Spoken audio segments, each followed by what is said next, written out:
आज के इस वीडियो लेक्चर में हम बात करने वाले हैं method of preparation of ether. ठीक है, लास्ट के वीडियो लेक्चर्स में हम SN1, SN2 और SNI तक पढ़ चुके थे। तो SN2 के थ्रू ही हम ईथर की प्रिपरेशन करने वाले हैं। तो यहाँ पे किस तरह से आप ईथर की प्रिपरेशन करोगे, तो इसका सबसे पहला मेथड है आपका डिहाइड्रेशन ऑफ अल्कोहल। किससे बनाएंगे हम? Dehydration of alcohol. अब देखिए, अगर आप थोड़ा सा अल्कोहल का रिवाइज करोगे तो आपको याद आएगा कि हमने डिहाइड्रेशन ऑफ अल्कोहल से एल्किन की भी प्रिपरेशन की थी, है ना। तो कब आपको एल्किन बनाना है, कब आपको ईथर बनाना है, ये आपको बहुत ज्यादा ध्यान रखना है। अगर मैं अल्कोहल की रिएक्शन, हम डिहाइड्रेशन में वहां पे डिहाइड्रेटिंग एजेंट क्या लिया करते थे? Concentrated H2SO4। तो यहाँ पे भी मैं क्या लेती हूँ? H2SO4 लेती हूँ, है ना। तो यहाँ पे आपको एक चीज ये ध्यान रखना है कि टेम्परेचर हमें यहाँ पे 413 केल्विन लेना है। क्या मेरी बात समझ में आई? मैं यहाँ पे क्या करूंगी? 413 केल्विन, मतलब 413 केल्विन टेम्परेचर में यहाँ पे रखती हूँ। एलिमिनेशन में हमें टेम्परेचर रखना है, लेकिन वो क्या करना है? हायर टेम्परेचर रखना है। मतलब 443 केल्विन के अराउंड जब आप टेम्परेचर रखेंगे तो आपका एल्किन का फॉर्मेशन होगा। लेकिन अगर आपने यहाँ पे टेम्परेचर 413, मतलब टेम्परेचर डिपेंडेंट रिएक्शन है, इसके रिएक्शन जब आप इससे करते हो तो यहाँ पे बेसिकली हम 2 यूनिट ऑफ अल्कोहल लेंगे और आपको यहाँ पे मिलता है ईथर, ROR ये होता है। अब जैसे कि सपोज कि मैंने यहाँ पे ले लिया है C2H5OH एंड इसके रिएक्शन मैंने H2SO4 के साथ में कराई एंड यहाँ पे मैंने टेम्परेचर लिया 443 केल्विन। ठीक है भाई, तो आपको ध्यान रखना है कि यहाँ पे आपको क्या बनाना है। मैं इसको इस तरह से लिख रही हूँ CH2H CH2OH। तो यहाँ पे आपको वाटर का एलिमिनेशन करना है, मतलब वाया एलिमिनेशन। यहाँ पे मैकेनिज्म कौन सी फॉलो होगी? एलिमिनेशन रिएक्शन फॉलो होगी। और यहाँ पे आप फॉर्मेशन करेंगे CH2 डबल बॉन्ड CH2, मतलब इथीन का फॉर्मेशन करेंगे यहाँ पे। लेकिन अगर यही चीज मैं लेती हूँ H2SO4 के साथ में, लेकिन टेम्परेचर हमने 413 केल्विन रखा, तो यहाँ पे आप क्या बनाओगे? ईथर का फॉर्मेशन करोगे। इसलिए ये बहुत ही ज्यादा एग्जाम के पॉइंट ऑफ व्यू से जरूरी हो जाती है, क्योंकि एक ही चीज से आप दो प्रोडक्ट का फॉर्मेशन कर रहे हो। सिर्फ और क्या करना है अपने को? टेम्परेचर का वेरिएशन करना है। अब क्या इसकी मैकेनिज्म पे हम बात कर लेते हैं। जैसे कि आपने यहाँ पे लिया C2H5 में OH ऐसे लिख सकती हूँ H प्लस के पास इलेक्ट्रॉन की कमी है, तो ये किसको अप्रोच करेगा? ये लोन पेयर, इसके लोन पेयर पे ये अटैक करता है भाई। तो यहाँ पे आपको क्या मिलने वाला है? CH3 CH2O प्लस H, और एक H ने यहाँ पे अटैक कर लिया। अब देखिए यहाँ पे ऑक्सीजन पे क्या हो गया? प्लस चार्ज आ गया। एक तो ये इलेक्ट्रोनेगेटिव है, ऊपर से इसके ऊपर प्लस चार्ज आ गया है ना। जैसे इस पे प्लस चार्ज आता है, ये एक अच्छा लिविंग ग्रुप बन जाता है। ये इलेक्ट्रोनेगेटिविटी इसकी ज्यादा होने की वजह से एक तो ये अपने इस बॉन्ड से इलेक्ट्रॉन कोर खींचेगा और इलेक्ट्रॉन को खींच के इधर ये अलग होने की कोशिश करेगा। जैसे मैंने यहाँ पे कहा कि हमें यहाँ पे 2 यूनिट ऑफ अल्कोहल लेना है, तो दूसरा यूनिट यहाँ पे अल्कोहल का आएगा CH3 CH2OH। ठीक है, ये जैसे यहाँ पे अलग होगा, इस पे क्या होगा? प्लस चार्ज आने लगेगा। इस पे जैसे प्लस चार्ज आएगा तो अब ऑक्सीजन के जो लोन पेयर है, ये इसको क्या करेंगे? यहाँ पे अप्रोच करेंगे। इतना समझ में आया? अब देखो, ये वाटर के फॉर्म में एज ए लिविंग ग्रुप ये बाहर निकल जाएगा, तो आपको यहाँ पे क्या मिलेगा? ध्यान से देखना, CH3 CH2, इस पे ऑक्सीजन आया, इधर एक H प्लस आया, मैं इस H प्लस को इधर लिख देती हूँ, और यहाँ पे आपका क्या था? CH2 CH3, इस पे प्लस चार्ज आएगा। अब देखो, आपको ये इधर जैसा दिख रहा है। अब क्या होगा? लास्ट में ये H प्लस बाहर निकल जाएगा और माइनस H प्लस होके आपको यहाँ पे मिल जाता है ether CH3 CH2O CH2 CH3। अब ध्यान रखने वाली बातें क्या है यहाँ पे? कंडीशन ये है कि आपको ईथर कब मिलेगा? ईथर तभी मिलेगा जब यहाँ पे आप क्या करोगे? लो टेम्परेचर रखोगे। Condition number 1। कंडीशन नंबर 2 ये है कि यहाँ पे जो आपने एल्काइल ग्रुप लिया है R, ये क्या होना चाहिए? ये 1 डिग्री का R होना चाहिए, मतलब ये लेस स्टेरिक हिंडर होना चाहिए। ठीक है, ये दो चीज आपको ध्यान रखनी है। तो ये कौन सी मैकेनिज्म फॉलो करेगा यहाँ पे, ये आपका यहाँ पे एलिमिनेशन करेगा, लेकिन अगर 413 मतलब लो टेम्परेचर लिया है तो यहाँ पे SN2 मैकेनिज्म होगी, और वाया SN2 मैकेनिज्म यहाँ पे क्या बन जाता है, आपका ईथर बन जाता है। तो ईथर के फॉर्मेशन की हमारी ये सेकंड मेथड है विलियमसन सिंथेसिस। ये एक नेम रिएक्शन है, मतलब ये नेम रिएक्शन के नाम से ज्यादा फेमस है। तो विलियमसन सिंथेसिस रिएक्शन में एग्जैक्टली होता क्या है, हम एल्काइल हैलाइड की रिएक्शन सोडियम एल्कोक्साइड के साथ में करवाते हैं। किसके साथ में करवाते हैं, सोडियम एल्कोक्साइड के साथ में करवाते हैं in the presence of dry ether. तो यहां से मैं आसान ये हो जाएगा कि NaX निकल जाएगा, तो आपको दिखाई दे रहा है यहाँ पे ROR बन रहा है, ठीक है।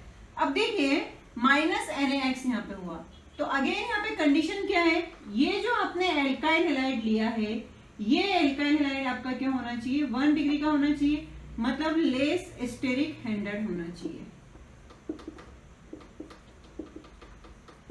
पहली बात तो ये है। कंडीशन नंबर 2 है कि यहाँ पे जब लेस स्टेरिक हैंडेड की अगर हम बात कर रहे हैं तो आपके पास में जो मैकेनिज्म फॉलो होगी वो मैकेनिज्म कौन सी होगी, SN2 मैकेनिज्म फॉलो होगी।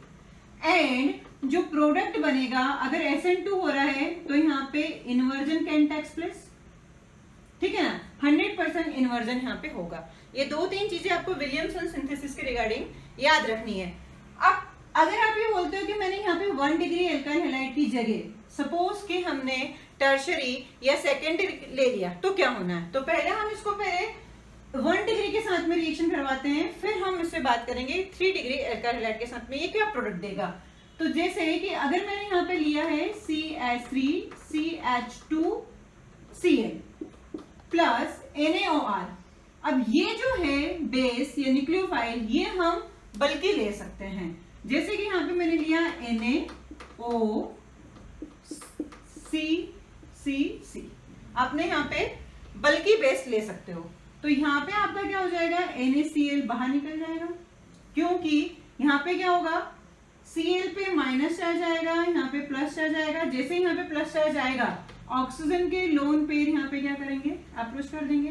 तो यहाँ पे आपको मिल जाता है CH3CH2OCC तो ये वाला जो पार्ट था ये आपका किससे आया है, एल्काइल हैलाइड से आया है। मतलब ये जो एल्काइल हैलाइड मैंने लिया है ना, अगर मैं बहुत बड़ा ले लेती तो इस ऑक्सीजन का, इस न्यूक्लियोफाइल का इस पे अप्रोच करना क्या हो जाता, डिफिकल्ट हो जाता। जैसे कि अगर मैं यहाँ पे ले लेती हूँ Cl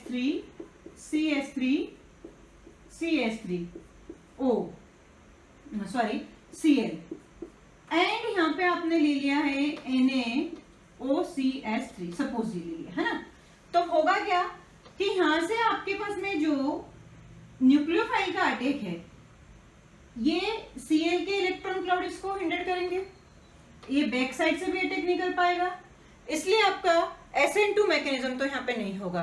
तो फिर क्या होगा, ये इसके H को लेके जाएगा, क्योंकि अब ये प्योरली किसकी तरह काम करेगा, बेस की तरह वर्क करेगा, न्यूक्लियोफाइल की तरह नहीं करेगा। तो ये बेस है तो इसको H को लेके गया, जैसे ही H को ये लेके जाएगा इसकी इलेक्ट्रॉन डेंसिटी इधर शिफ्ट होगी, और यहाँ पे जैसे इलेक्ट्रॉन डेंसिटी शिफ्ट होती है तो कार्बन के देखो कितने बॉन्ड बनने वाले हैं, 1 2 3 4 5 बॉन्ड बनने लगेंगे। तो यहाँ से Cl क्या हो जाएगा, एक अच्छा लिविंग ग्रुप है हमें पता है, तो ये निकल के भाग जाएगा। तो ये जब ये निकलेगा तो यहाँ पे आपको क्या मिल रहा है, एल्कीन मिलने लगेगा, CH3 CH2 double bond and CH3। तो यहाँ पे आपका जो मेन प्रोडक्ट है वो क्या बनेगा, एल्कीन। कब, जब आपने यहाँ पे क्या लिया है, 3 डिग्री RH लिया है तब। ये कुछ बातें। दूसरी बात और क्या ध्यान रखनी है आपको, पहली चीज तो ये कि आपको 1 डिग्री एल्काइल हैलाइड लेना है। सेकेंड थिंग ये कि आप इससे सिमेट्रिकल एंड अनसिमेट्रिकल दोनों ही टाइप के ईथर बना सकते हो। इसके पहले जो हमने मेथड देखी थी डिहाइड्रेशन ऑफ अल्कोहल से, वहां पे आप सिर्फ सिमेट्रिकल ईथर बना सकते हो, ठीक है। अब कुछ ऐसे कंपाउंड भी होते हैं या एल्काइल हैलाइड भी होते हैं जो कि आपके विलियमसन सिंथेसिस रिएक्शन नहीं देते हैं। वो कौन कौन से हो सकते हैं, तो अभी तक हमने देखा कि किस तरह से ईथर का फॉर्मेशन किया। अब विलियमसन सिंथेसिस रिएक्शन कौन से एल्काइल हैलाइड नहीं दे सकते हैं, यहाँ पे types of alkyl halide that can not be use in Williamson synthesis. पहला है आपका विनाइल हैलाइड। विनाइल हैलाइड मतलब क्या, CH2 डबल बॉन्ड CH, इसे हम क्या बोलते हैं, विनाइल ग्रुप। अगर मैं यहाँ पे X लगा देती तो ये क्या हो जाएगा आपका विनाइल हैलाइड। रीजन क्या होगा, हेलोजन के जो लोन पेयर है यहाँ पे कॉन्जुगेशन में है, ये कॉन्जुगेट करेंगे, यहाँ पे पार्शियल डबल बॉन्ड कैरेक्टर आएगा, और अगर पार्शियल डबल बॉन्ड कैरेक्टर आएगा तो यहाँ पे क्या होगा, SN2 मैकेनिज्म नहीं हो पाएगी। सेम केस यहाँ पे आपका क्या आएगा, एराइल हैलाइड, ठीक है, ये भी आपका पार्शियल डबल बॉन्ड कैरेक्टर आएगा, और हमें इसके लिए तोड़ने के लिए क्या करना पड़ेगा, ज्यादा टेम्परेचर की जरूरत पड़ेगी, और SN2 मैकेनिज्म हमारे लिए लो टेम्परेचर पर होती है। तीसरा 3 डिग्री एल्काइल हैलाइड। जैसे कि थोड़ी देर पहले मैंने बताया कि किस तरह से 3 डिग्री एल्काइल हैलाइड अगर आप लेते हो तो SN2 ना होके यहाँ पे क्या होगा, एलिमिनेशन हो जाता है due to the steric hindrance, ठीक है। थर्ड वाला है आपका नियोपेंटाइल, फोर्थ वाला है आपका नियोपेंटाइल एल्काइल हैलाइड। नियोपेंटाइल मतलब आप सबसे पहले तो नियोपेंटेन कैसे लिखोगे, ये हमारे पास में नियोपेंटेन था, ठीक है। अगर यहाँ पे Cl है तो हम क्या सोचते हैं कि ये जो एल्काइल हैलाइड है ये तो 1 डिग्री का है, और मैंने आपको विलियमसन सिंथेसिस के लिए कंडीशन क्या बताई कि 1 डिग्री एल्काइल हैलाइड होना चाहिए, तो यहाँ पे आपको 1 डिग्री एल्काइल हैलाइड दिख रहा है, तो आप क्या सोचोगे कि यहाँ पे विलियमसन सिंथेसिस रिएक्शन हो जाएगी। लेकिन ये जो इतना बड़ा बल्कि ग्रुप इसके पीछे बैठा है ये इसको क्या करेगा, हिंडर्ड करेगा, इसलिए यहाँ पे भी आपका SN2 मैकेनिज्म नहीं होगी, मतलब विलियमसन सिंथेसिस रिएक्शन नहीं देगा, ईथर का फॉर्मेशन यहाँ पे नहीं हो सकता है। तो ये कुछ आपको एल्काइल हैलाइड याद रखना है जहां पे हम विलियमसन सिंथेसिस रिएक्शन में इनका यूज नहीं करेंगे। अब एक क्वेश्चन यहाँ पे दिया गया है ना, मतलब ये है कि इसके पहले जब मैंने बात की थी तो मैंने आपको एक एलिफेटिक ईथर का फॉर्मेशन किया था, तो क्वेश्चन है क्या हम विलियमसन सिंथेसिस रिएक्शन के थ्रू एरोमेटिक ईथर भी बना सकते हैं क्या, तो उसी का आंसर अभी अपने को यहाँ पे मिलने वाला है। देखिए Na ये H+ के फॉर्म में निकलेगा, Na मेटल यहाँ पे अटैक करेगी तो आपको यहाँ पे क्या मिल जाएगा, फिनॉक्साइड आयन मिल जाएगा, ONA का यहाँ पे फॉर्मेशन हो जाएगा, ठीक है, ये इससे जुड़ा ही हुआ है, फिनॉक्साइड आयन मिल गया, इसे हम क्या बोलेंगे, phenoxide ion, sodium phenoxide ion. अब इस सोडियम फिनॉक्साइड आयन पे अगेन क्या होगा, आपका ये एराइल बेंजीन जो है, आपका ये जो एराइल बेंजाइल क्लोराइड है ये क्या करेगा, रिएक्शन कर देगा इस तरीके से, CH2 सील बाहर निकलेगा, प्लस चार्ज आएगा, ये इस पे अटैक करेगा तो आपको यहाँ पे मिल जाएगा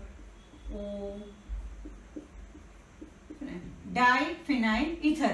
तो विलियमसन सिंथेसिस रिएक्शन के थ्रू हम aromatic as well as aliphatic ether दोनों का फॉर्मेशन कर सकते हैं।